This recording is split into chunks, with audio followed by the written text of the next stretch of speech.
भी बाहर से मंगा लो, जो हमने माँ ने खिलाया बच्चे को बना के, उसकी बात कहीं मिल नहीं सकती। मेरे बच्चे, मेरे बेटे इतने बड़े हो गए हैं, अभी भी उन्हें मेरे हाथ की बनी परोंठे, अभी पिन्नियां कहते हैं।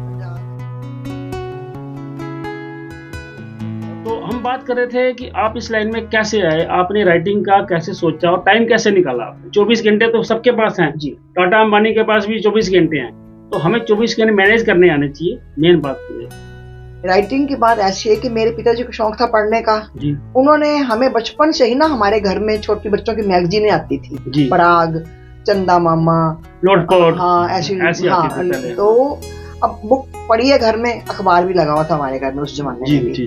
तो हम पढ़ लेते थे उसको, पढ़ लेते थे। तो पढ़ते पढ़ते बड़ी अच्छा लगा, शौक पैदा हो गया पढ़ने का जी। मैंने देखा है कि जिसको लिखना है ना, पहले पढ़ना उसको, हाँ उसको पढ़ना जरूरी है।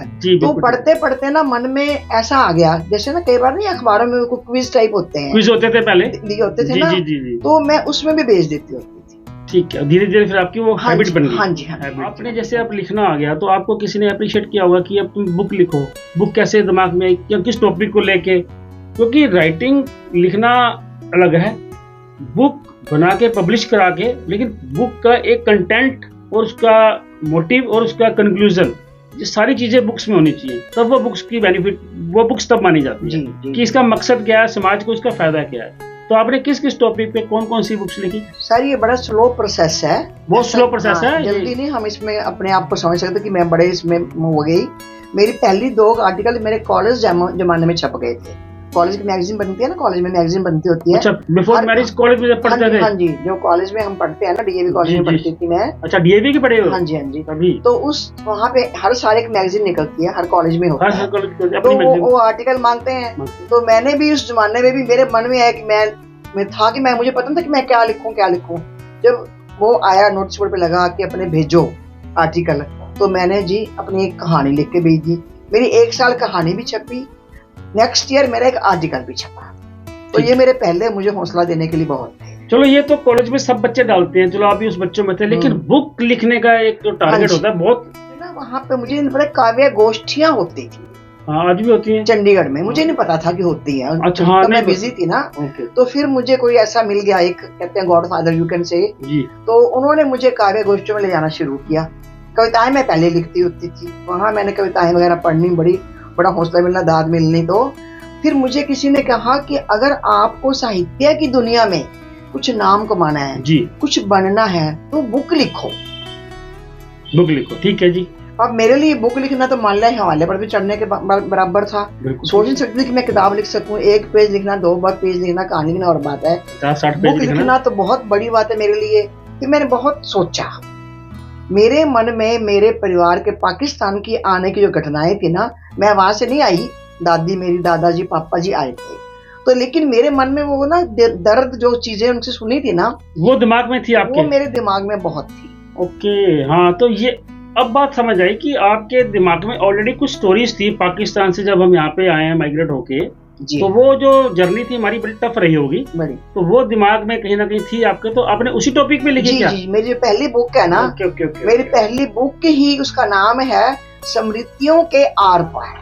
स्मृतियां, यादें जो कि मैंने नहीं देखी, लेकिन मैंने अपनी दादी, दादाजी से, पापा जी से सुनी ना, और वो लिखी पूरी, मतलब जो भी हमारी फैमिली की लिखी जी। और साथ में मैंने सामाजिक कुरीतियां, उस जमाने में समाज में बहुत कुरीतियां थी, और मेरे परिवार में भी मैंने वो देखी कुरीतियां, जैसे कि बाल विवाह होना या विधवा विवाह ना होना, या और भी देखी। मुझे वो बहुत ज्यादा ना टच करती थी कि ये कैसे हो रहा है। तो मैंने उनको भी उसमें कुछ ऐड किया, और कुछ अपने मेरे ना कुछ तब तक आर्टिकल अखबार में छप चुके थे, तो मैंने सोचा भी कुछ जाने के भी ये भी कुछ लिखती है, तो कुछ मैंने वो भी उसमें ऐड कर दिए, कुछ कविताएं भी मैंने उसमें ऐड कर दी। वो मेरी पहली बुक थी। तो जो आपने पहली बुक लिखी स्मृतियों वाली, उसमें क्या लिखा आपने, क्या उसकी डिटेल्स थोड़ी सी दे सकेंगे दोस्तों को? हाँ जी, मैंने उसमें वहीं से शुरू किया कि जिस दिन मेरा परिवार निकल के आया पाकिस्तान से, वो कैसे आके बेचारे, वो कैसे वो रिफ्यूजी बने। इतने अच्छे, मतलब हमारी किसान फैमिली थी, जमींदार थे हमारे परिवार वाले, लेकिन वो आके रिफ्यूजी कैंप में बैठे, लेके बर्तन अपने, उनको कैसा, मतलब जो दर्द था ना उस जमाने का, वो सबको पता। ये बातें है ना दोस्तों, फील करने वाली हैं, ये बताने वाली नहीं है। जिसके साथ बीता होता है ना, आप सपोज कीजिए आज हमारा घर है, बंगला है, गाड़ी है, और हमें जाके कहीं रिफ्यूजी की इतना खाना मिले, कोई हमें दे के जाए, मतलब कितना जी जी जी, ये आत्मा जो है कैसे टूट जाती है, कैसा दिल से दर्द निकलता है। ये बात आपकी बिल्कुल ठीक है। इस पे तो बहुत फिल्में भी बनी हैं। तो ये चीज़ें आपने जो बताई हमें, ये हमें भी बड़ा अंदर तक हर्ट कर गई हैं। विमला जी एक सामाजिक कार्यकर्ता हैं, लोग इनको अपनी गोष्ठियों पे हमेशा ही बुलाते हैं, क्योंकि समाज को संदेश देने वाली कविताएं जो होती हैं वो हमारे समाज को स्वच्छ और सुदृढ़ करती हैं। तो इनकी कविताओं में एक मैसेज होता है, हर कविता में। इनकी बुक्स लिखी हैं, बुक्स में मैसेज है। तो मैं चाहूँगा कि एक बार हमारे दोस्तों को जाने से पहले वो कविता जरूर सुना जाए, और अपने जो कवि मंच जो होते हैं उसके बारे में आप थोड़ा सा जरूर बताएं कि आपको किस किस ने बुलाया है। आपके साथ काफ़ी लोग जुड़े हुए हैं। बहुत से मंच बने हुए हैं कवियों के, जिसमें कि हमें बुलाया जाता है और हम वहां जाके अपनी कविता पढ़ते हैं, और कविता के माध्यम से उसमें संदेश होता है। अगर हम किसी को कोई बात कहते हैं ना तो बात लंबी हो जाती है, लेकिन कविता छोटी बात में ही ना, छोटी कविता में ही ना गागर में सागर लंबी बात कह देते हैं। तो प्लीज दोस्तों को, हमारे दर्शकों को बताएं कोई कविता जो आपने बताई, जो आपकी बहुत प्रचलित है।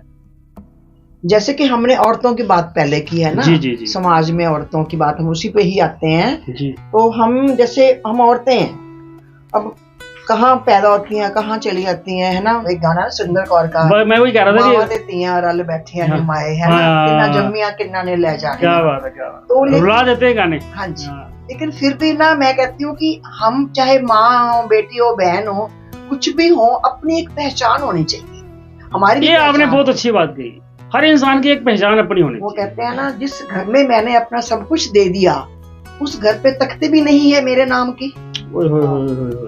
जिस घर में मैंने सारा जीवन दे दिया, वहाँ बाहर बोर्ड पे क्या लिखा होता है, मिस्टर, वहाँ भाइयों के नाम होते हैं, ठीक है ना।